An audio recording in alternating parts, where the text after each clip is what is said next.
Eu vou dizer, eu posso até trazer aqui os dados, né? Porque a gente teve essa reunião ontem, esse breve encontro do Mauro Vieira com o Marco Rubio ontem, né? Que não deu em nada, mais uma vez, a gente mostrou no boletim, o Mauro Vieira tentando falar alguma coisa concretamente e durante 3 minutos ali falando e não dizendo nada, absolutamente nada. Mas há uma questão, não está, as tarifas, elas não estão apenas ligadas ao processo ilegal, injusto contra o Bolsonaro, seus apoiadores e seus aliados, claro que não. A questão toda os Estados Unidos deixaram muito claro, há um desalinho completo do Brasil do PT, em relação ao que pregam os Estados Unidos. Então como é que você vai, ficar fazendo negócio, infelizmente, com um país que está toda hora ali encostado na China, encostado na Rússia, e toda hora jogando contra o dólar e querendo prejudicar e tirar o dólar? Não tem como. E para ficar muito claro, a gente mostrou ontem Mauro Vieira ali, no lero-lero, né? Se enrolando, para não dizer, não deu em nada, mais esta reunião, a gente vai ter mais uma, talvez semana que vem, mais uma, talvez em dezembro, porque ontem o governo americano teve também um encontro com o governo argentino, com o representante do governo argentino, e simplesmente, na mesma hora, saíram da reunião, tá feito o acordo, tarifa zero para os produtos da Argentina, tarifa zero para os produtos americanos importados pela Argentina, investimentos mútuos, abertura de mercado. Desde quando o Lula quer abertura de mercado? Nunca quis, nunca vai querer, né? E aí ontem também os Estados Unidos anunciaram, não foi Honduras não, desculpa, anunciaram acordos da mesma forma, tarifa zero com Guatemala, Equador e El Salvador. Mas por quê? Porque esses países não estão encostados em BRICS, em China, em Rússia, não estão jogando contra o dólar. Cara. Não estão protegendo o Hamas, o Hezbollah, a Al-Qaeda. Não estão. Me explica uma coisa assim, eu vi uma notícia que o STF chinês estava com uma parceria com o STF brasileiro, isso é verdade? Sim, claro. Isso já faz muito tempo já. Tem um tempo já. Então é óbvio não também, é à toa que, lembra do discurso do Flávio Dino, na sessão, no plenário da STF, dizendo que todos ali eram admiradores do regime chinês. Você conhece o conceito de guerra por procuração? Proxy War? Não. É o seguinte, vamos lá. Quando você precisa atacar um inimigo que você não pode fazer isso presencialmente, você faz uma guerra por procuração. Você coloca um outro player e esse player é quem vai ficar fazendo merda. Entendeu?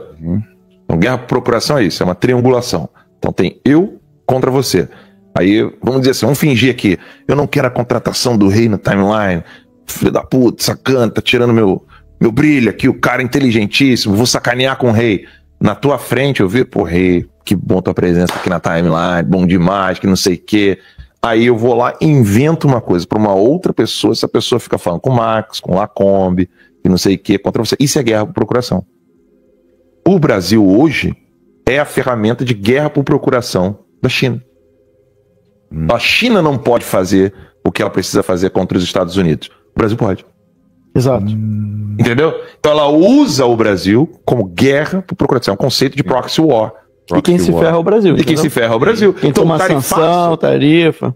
O tarifaço é o laranja, né? Um tipo de laranja. Faz aí, o boi de piranha. Segura, o boi de piranha. Tem que ver o vídeo do Guga Chakra. Pro pessoal em casa ficou claro? Eu gosto de perguntar pro pessoal entender bem aí. E vamos rodar depois o vídeo do Guga Chakra, deixando muito claro o que a gente disse ontem no Boletim da Noite. Que o Mauro Vieira falou, para usar aquele pastor, Cláudio Duarte, né? Pode ser. Falou, não disse PN, não disse nada, disse absolutamente nada. Aí o Guga Chakra na Globo News, rapaz, cercado dos coleguinhas da Globo News, naquela hora que o cara começa a falar a verdade na Globo News, mas eu fiquei espantado também, cara. Não, vamos ver. Isso aí tem algum problema falar disso, Vivi? Vamos lá, solta aí. Dessa vez eu vi. Em primeiro lugar, acho que ele falou a palavra reunião, encontros e somados umas 20, 30 vezes, né? Nós tivemos uma reunião, porque daí marcou uma reunião, que o presidente Lula teve um encontro, que nós vamos ter um encontro, porque na reunião era o tempo todo falando disso e em nenhum momento falou sobre resultados práticos dessas reuniões, de reunião, porque fez uma reunião no dia 4 de novembro, porque na reunião no dia 21 de outubro, porque agora tem essa reunião hoje, sei lá, hoje é dia 13 de novembro, se eu não me engano. Então, teve muito muita reunião, mas cadê o resultado? A Raquel Krahenbuhl, brilhante sempre a Raquel Krahenbuhl, né? Vamos deixar claro, sempre ali, né, na frente do gol, fazendo as perguntas, querendo saber do café. E do café, ministro? O que ele tinha para apresentar? Não respondeu. Não teve anúncio sobre a redução nas tarifas do café. Havia uma expectativa que talvez pudesse ter. Aliás, o Marco Rubio se encontrou com outros ministros de países da América do Sul hoje e anunciou ali redução de tarifas para esses países. Para o Brasil isso não aconteceu. Então vamos ter isso claro em primeiro lugar. Talvez tenha amanhã, nos próximos dias, porque o chanceler Mauro Vieira falou que o Marco Rubio teve uma reunião antes com o Trump, que o Trump falou do encontro que teve com o Lula, para falar que pode vir a ter algo positivo que venha a ser anunciado. Quem sabe talvez tenha mais uma reunião aí no meio para decidir, né, se marca um encontro para anunciar alguma coisa na questão das tarifas. Mas ele... Cara, é impressionante. Essa questão do café também, quando saiu essa notícia que o Trump mesmo anunciou numa entrevista para a Fox News, ele disse, não, nós vamos rever algumas tarifas, sempre com interesse, né, sempre pensando no povo americano. Preço aqui dentro. O preço nos Estados Unidos desses produtos. Então a gente provavelmente vai anunciar modificações nas tarifas de café. Não citaram o Brasil. Tudo bem que o Brasil, hoje, pelo que eu estava vendo aqui, voltou a ser, né, o maior exportador de... Acho que tinha perdido em algum momento, mas voltou a ser o maior exportador de café. 20% da produção brasileira de café vem aqui para os Estados Unidos. Mas o Trump não falou especificamente do Brasil, mas o governo brasileiro entendeu como se ele fosse aliviar as tarifas de café também do Brasil. Pode ser que ele decida, não, é a Colômbia. Eu vou botar tarifa zero, se bem que com o Petro babando, então, acho que também não vai rolar. Não, mas você pensa o seguinte, Lacombe, o que anunciou há pouco tempo agora? Foi essa semana, eu acho, que o Brasil ia parar de comprar o diesel russo, lembra? Sim. E essa era uma das condições das tarifas. Então é possível que o Brasil pare de comprar o diesel russo, e isso tenha sido o acordo com o Rubio em relação à tarifa do café. Estou aqui especulando, tá? Não sei. Mas é o que faria sentido para mim. É o que faria sentido para mim. Para os Estados Unidos seria importante, para o mercado interno, para uma estabilização do preço do café aqui dentro, que o Brasil não tivesse tarifas, né, para poder diminuir esse custo.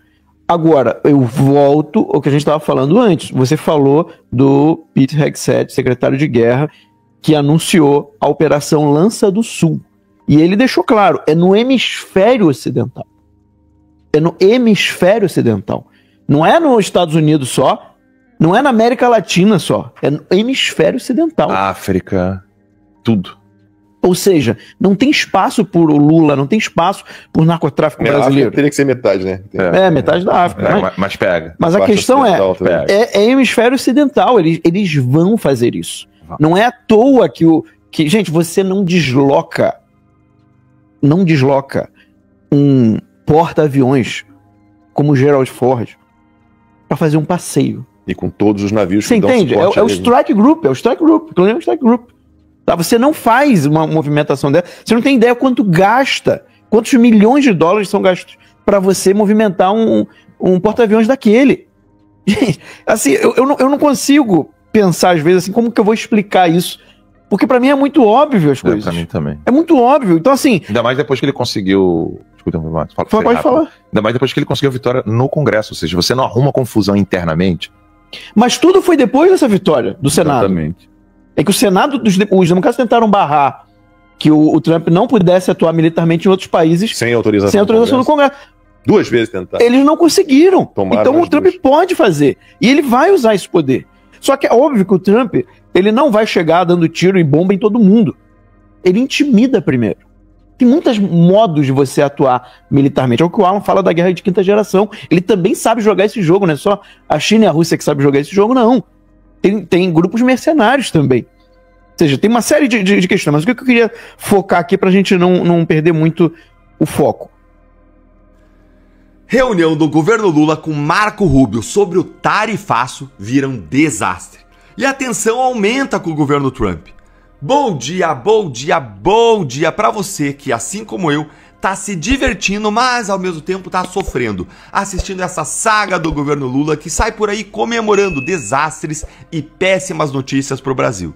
Dessa vez foi a nova reunião entre Mauro Vieira, ministro das Relações Exteriores de Lula, e do outro lado Marco Rubio, secretário de Estado americano. Mas será que tem algum motivo para comemorar como o governo saiu comemorando? Nesse nosso encontro com justiça, eu vou te responder a isso e vou te mostrar mais outras duas coisas. Qual é a novidade do governo Lula que irritou o governo Trump? E lá no final eu vou te mostrar como que o STF está atrapalhando o acordo entre Brasil e Estados Unidos. Antes de seguir, eu quero agradecer a todos vocês que, como eu pedi ontem, oraram e torceram pela participação da minha filha Luísa no campeonato de tênis ontem. Olha ela aí, gente, não é linda? O que eu mais queria como pai era que ela aprendesse com essa experiência e ontem ela teve uma importante lição de vida que eu vou contar para vocês no final. Bora então agora direto pro primeiro ponto. Olha, como sempre, havia uma expectativa muito grande para mais uma reunião entre Mauro Vieira e Marco Rubio. Será que dessa vez saiu alguma coisa boa dessa reunião, além de marcarem uma nova reunião? Eu vou deixar o Lorival Santana da CNN, que apurou exatamente o que aconteceu, contar para você em 40 segundos. Acompanha comigo aí no vídeo. Entender que o Trump e o governo Trump não abdicam, como a gente sempre disse aqui, de certos objetivos políticos, né? Entre eles a questão das Big Techs, essa questão desse projeto de lei do governo brasileiro de trazer, de criar uma superintendência no CAD para fiscalizar as Big Techs. É a agência da concorrência, né? É motivo de enorme frustração no governo americano. E a reunião entre Marco Rubio e Mauro Vieira foi ruim, foi uma reunião ruim, uma reunião fria, superficial, em que o Marco Rubio demonstrou essa frustração em relação às questões regulatórias, impostos e o que vem pela frente em termos das Big Techs. Entender que... Prestaram atenção, gente, foi uma reunião péssima, foi horrível. O Rubio ele foi bem claro de que os americanos eles não estão nada contentes com a situação das Big Techs no Brasil, da liberdade de expressão. E agora o governo deu para inventar uma nova regulamentação. Lula quer criar uma espécie de autoridade reguladora das redes sociais, que seria uma superintendência digital no Conselho Administrativo de Defesa Econômica, e isso está desagradando muito os Estados Unidos e as próprias Big Techs. E isso tinha que levantar as orelhas de todos nós, porque a gente sabe que o Lula quer, de um jeito ou de outro, regular as redes sociais, porque a direita domina nas redes sociais, e ano que vem tem eleição. Então isso aqui tem que preocupar todos nós. E o governo Trump ele deixou claro nessa reunião que ele é contra esse tipo de controle das redes sociais pelo governo brasileiro. Mas adivinhem quem criou ainda mais problemas para as redes sociais, hein? Adivinha aí, adivinha, conta aí nos comentários.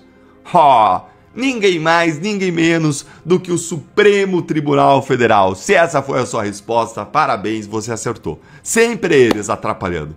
Vamos ver isso e enquanto a gente vê, eu vou pedir para você sentar o dedo no like, para você se inscrever no canal, para você clicar no sininho, como você vê aí, ó, tô usando pela primeira vez aqui isso aqui no canal, depois me diz aí se gostou também. E isso é para você não perder nada, para voz a nossa indignação chegar mais longe. E enquanto você vai clicando aí, vamos para o segundo ponto. Deltan, como assim o STF está atrapalhando a relação do Brasil com os Estados Unidos? Então, gente, o STF atacou as redes sociais mais uma vez e atacou até os streamings. E eu vou explicar agora isso pra você. Dá uma olhadinha aí, ó. Você sabia que o STF, ele causou uma perda de 3,4 bilhões de reais para Netflix? Essa briga envolve um tributo chamado Contribuição de Intervenção no Domínio Econômico, que é chamado aí de CID Tecnologia. Ela foi criada para incidir apenas sobre pagamentos ao exterior em operações de transferência e uso de tecnologia. Mas agora, a CID Tecnologia já alcançou royalties e outros serviços técnicos. E o STF entendeu de uma forma que leva a Netflix a pagar bilhões de reais que antes a empresa não pagava. Olhem aqui a explicação de um executivo da Netflix sobre o caso. O Supremo do Brasil decidiu que o imposto se aplica a uma gama mais ampla de transações do que nós pensávamos ser legalmente permitido. Em particular, que se aplica até mesmo a pagamentos e serviços que não envolvem transferência de tecnologia, explicou o executivo americano. Vocês entenderam? O STF está pegando um tributo que era para uma coisa e expandindo para outra, num caso claro aí de ativismo. Vejam ainda o que esse executivo diz sobre esse caso brasileiro de cobrança de imposto, gente. Nenhum outro imposto se parece ou se comporta assim em qualquer outro país importante em que nós operamos. Gente, que vergonha! Que vergonha! Mas é bom a gente esclarecer também ainda que o STF também atacou diretamente as redes sociais no julgamento do Marco Civil da Internet, principalmente quando decidiu pela inconstitucionalidade do artigo 19, que tratava da necessidade de uma ordem judicial para remoção de conteúdo. Inclusive, o STF, sabendo desse resultado da reunião do Marco Rubio e do Mauro Vieira, Olha só, já deu um off para a imprensa aí, dizendo que não vai recuar sobre o controle das Big Techs. Então a gente pode dizer que sim, o STF está julgando contra as empresas americanas e atrapalhando a boa relação do Brasil com os Estados Unidos, deixando cada vez mais difícil a suspensão do tarifaço. E agora eu quero ver a sua opinião. Eu adoro ler os comentários de vocês, gente. O STF ele vai continuar impedindo as negociações ou ele vai acabar aí dando o braço a torcer alguma hora, hein? Me conta aí nos comentários e para fechar, deixa eu te contar o que a Luísa aprendeu ontem, gente. Olha aí, vamos colocar ela aí na tela de novo. Ela estava jogando e ela é iniciante, mas ela já troca a bola ali e num game estava 40-0 para a jogadora adversária, ou seja, ela estava 3 pontos atrás, enquanto a adversária estava uma bola, 1 ponto de fechar e ganhar aquele game. Mas ela não desistiu e ela conseguiu virar o jogo. Quem joga tênis sabe que isso acontece, e é uma importante lição do tênis para a nossa vida. Mas isso não acontece de graça, essa virada. A gente tem que ir lá, tem que se esforçar, tem que batalhar. Isso ela aprendeu, e no Brasil é parecido. Hoje a gente está perdendo e perdendo de muito para corrupto, para abusador do poder e para a esquerda. Mas com o nosso esforço, a gente pode e vai virar esse jogo. Um grande abraço